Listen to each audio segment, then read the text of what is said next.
কাকে কার্ড দিয়েছে চুরি করে রাতের বেলাতে কেউই দেয়নি কার্ড আমাকে, এই পাড়াতে কেউই পায়নি, মানে ওই 3 তলা বাড়ি এলাকায় দিয়েছে একটা। কোনোদিনই পাইনি টিসিবি কার্ড। আমার এক মানুষের বাসা বাড়ি কাজ করে খায়, 2টা সন্তান, আমি নাই। রাজশাহীর 3 নম্বর ওয়ার্ডে টিসিবির ফ্যামিলি কার্ড বিতরণে ধরা পড়েছে চরম অনিয়ম। 3 তলা বাড়ির মালিক, অবসরপ্রাপ্ত ব্যাংক কর্মকর্তা, হোটেল ব্যবসায়ী, এমনকি প্রাইভেট কার ব্যবহারকারীরাও দিনমজুর পরিচয়ে টিসিবির কার্ড পেয়েছেন। ধরেন বেকার, আমি এই বাড়িটা করেছি, এর পাশে 1.5 কাঠা মাটি আমার এটা, বুঝলেন? তো আমি এই লোকের কাছে সোয়া কাঠা বলছি, সরি, 400 টাকা মাটি বিক্রি করে, হ্যাঁ, কেবল মানে বাড়ির ভিত করি। তারপরে দেখি যে না, কিছুই হচ্ছে না, আমার তো কাজকর্ম নাই। তারপরে বাপের আরও 2 বিঘা জমি আমি ভাগ পাই, ধানি জমি, কাকনে গ্রামে।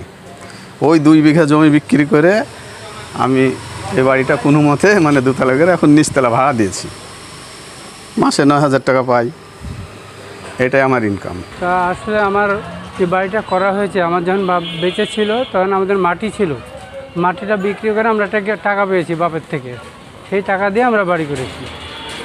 নিজস্ব টাকা দিয়ে কেউ ওইভাবে বাড়ি করতে পারবে না, কিন্তু আমরা বাপের টাকা পেয়ে বাড়ি করেছি। আমাদের কোনো চাকরি বাকরিও নাই, আমরা আমার ভাই বোনের ভিতরে কেউ চাকরিও করে না।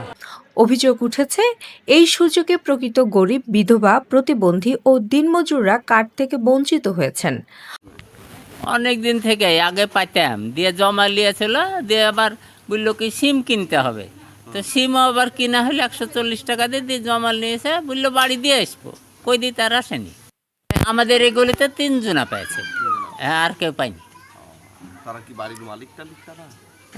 মুরাদের বাড়ির পাইছে, তবজুলের বাড়ি, আর ওই তারা কি গরিব অসহায় নাকি তাদের? না, তাদের বাড়ি ফ্ল্যাট বাড়ি, এরাই পেয়েছে। এই তবজুলের 3 তলা বাড়ি তবজুল পাইছে, মুরাদের 4 তলা বাড়ি মুরাদ পাইছে, আর আমাদের এই গলির কেউ পাইনি। আমি আজ 3 বছর থেকে অসুস্থ পড়ে আছি। কোনোদিনই পাইনি টিসিবি কার্ড। আমার এক মানুষের বাসা বাড়ি কাজ করে খায়, 2টা সন্তান, আমি নাই। কেউ নাই আমার, 2টা ছেলে মেয়ে ছাড়া কেউ নাই। ছেলে মেয়েরা লেখাপড়া করে, কেউ কিছু দেয় না। মাসে 4,000 পায়, 2,000 পায়, 1,000, এই মাসে নাই, কি বল যাইছে 2,500 টাকা কাম। কি হলে চলবে? বেটা বিটি বলছে, বিটি বলছে বই কিনা লাগবে, মা কি দেখিব। বিষয়টি জানাজানি হতে এলাকায় চাঞ্চল্য সৃষ্টি হয়েছে। অনুসন্ধানে জানা গেছে, তালিকা প্রণয়নের সময় রাজনৈতিক প্রভাব খাটানো হয়েছে। টিসিবি নিয়ে বিশেষ করে আমাদের 3 নম্বর ওয়ার্ডে খুবই দুর্নীতি হচ্ছে, খুবই। এই দুর্নীতি কিছু কিছু এলাকার চ্যাংটা প্যাংটারা করছে।